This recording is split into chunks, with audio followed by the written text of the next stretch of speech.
I told him I wasn't going to answer it multiple times. Yeah, but I'll keep trying. No, but seriously, how many? Well, here's the way I think about it. When we launched the product about a month and a half ago, yeah, we absolutely knew how many we had sold, and we could talk about it at that time, and it was 0.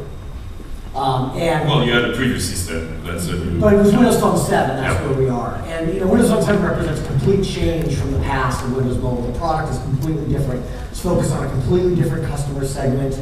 Oh, you're focusing on a customer segment? We're focusing on people. Which when we built the product before, it was not necessarily focused on people. We pretty much built the product for mobile operators.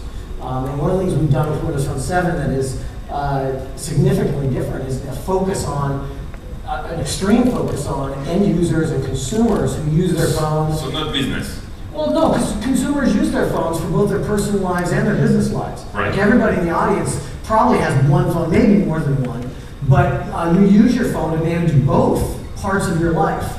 And that's what we built the product for. So absolutely, it's great at business stuff. It's also great at... And so how many do you plan to sell in 2011? A lot.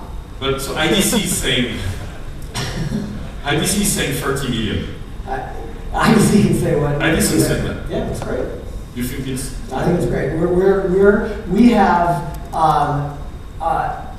ambitious long-term goals. Right. That doesn't tell me how much. No. And so, as a developer, I have my app is in there, right? Yeah. I don't know how many downloads. Like, when you don't want to give us numbers and. Well, we actually want to. Okay. We have not opened up our business intelligence aspects of the marketplace, and we'll do that in the next month or so. It's just something that isn't open yet. What's your ambition then? What do you want to be? Because you have a lot of platforms, right? There is Nokia, there's BlackBerry, and it depends on the region. Like Nokia is huge in Europe. It's like you're going after iPhone, you're going after Android. What are you hoping to I don't know, be ahead of? What's your goal? You want to be?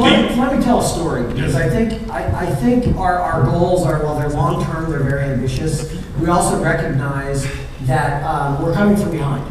How many of you remember the story of Aaron Ralstrom? He's the guy who was hiking in Utah, and he was about 2003 or so. He fell and stumbled, and a boulder rolled on his arm.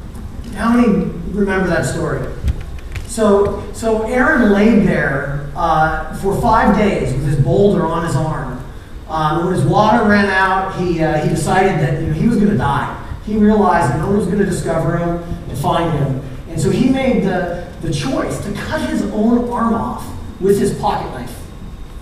And he did that. He cut through his own arm after lying there alone for 5 days. He then climbed down that mountain, was found, rescued, and in order to climb down that mountain, he had to rappel down a 30-meter cliff with his arm cut off that he'd just cut off. But he got down to the bottom, got rescued, and he went to the hospital. He now has a prosthetic arm, and he's climbing again. There's a movie that just came out about the whole story. His life is very different, but he survived, and he's got a great life. I tell the story because it actually... Yeah, why did you tell the story? It's a good analogy to where Microsoft came from with Windows Mobile. We were climbing the mountain of the smartphone marketplace for 10 years or so. Windows Mobile was a great product. It was focused in particular areas, but it was a good product. And we stumbled. Microsoft stumbled. We failed to execute. And some competitors came along, iPhone and BlackBerry and Android, and they are the boulder that rolled on our arm. And we laid there. Microsoft laid there for a while going, oh, what are we going to do? How are we going to survive? Is someone going to rescue us? And no one did. So we decided we had to make some major changes in order to be competitive and to survive in this market. So that's your point of view. Now, how about the room and people watching us over the internet? Well, but if I'm a developer, why would I? Well, I care, right? But why would I care? Because you have so much. It's honestly, it's a nightmare. I mean, seriously, it's a nightmare. You have to code for Windows Phone 7. You have to code for Nokia, for Android, for BlackBerry, for iPhone. It's horrible. Like our lives are horrible. Well, one of the things that we've done with our development platform is we've tried to make sure that it's very consistent across all phones. So if you're a developer and you build a Windows Phone application using our tools, you are assured that your application is going to run on all Windows Phone handsets. The same way. The same way, without you having to test it on all of them.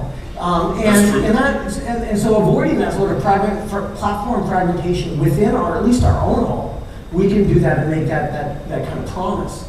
We think that's really compelling. We also, we built the phone to be different. And one of the major changes we made as we cut our arm off and climbed down the mountain and realized that yes, we are going to survive in this space. And now we have more mountains to climb. One of the major changes in this focus on end user capability was a new UI, a user experience that is different. Yeah, we can't say people. It's like, what's cool about it is you've not copied. I mean, you can feel it's different. It is definitely different. And everybody who's used it that I've talked to